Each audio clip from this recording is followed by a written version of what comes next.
All right, we're going to do another stem stitch. This one's a little different than the last one, so I'm going to show you the last one we did. And as you can tell, this first part has just one little thread here, where this last one has two because that's where I ended at. And so this is just a basic stem stitch, but some people don't like the fact that this might look a little thinner than the rest of the line that you sew. So there's another type of stem stitch that you can try.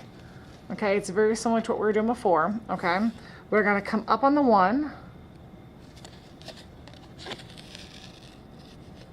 and down on the two. Okay, so that's already one of our stitches.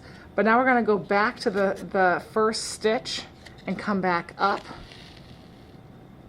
Okay, and now we can start kind of jumping ahead. So each time I sew now, I'm going to jump ahead to my 4 and then come back up. It's kind of like a mix between your stem and your back stitch here. So we're going to jump ahead to 4.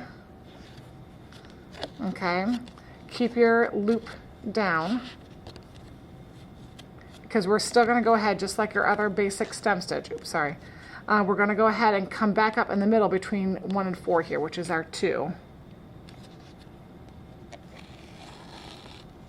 Okay, and now we're going to keep going with this process all the way across, just like our stem stitch. Nothing new at this point. It was just a new way of starting it so that you don't have that thin line at the beginning like our other stem stitch did.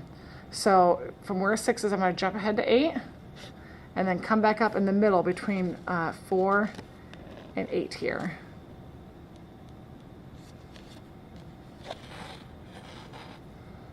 Jump ahead to 10 and come up in the middle of my stitch, holding your loop down a little bit just to kind of keep it out of the way. Sometimes it does curl on you.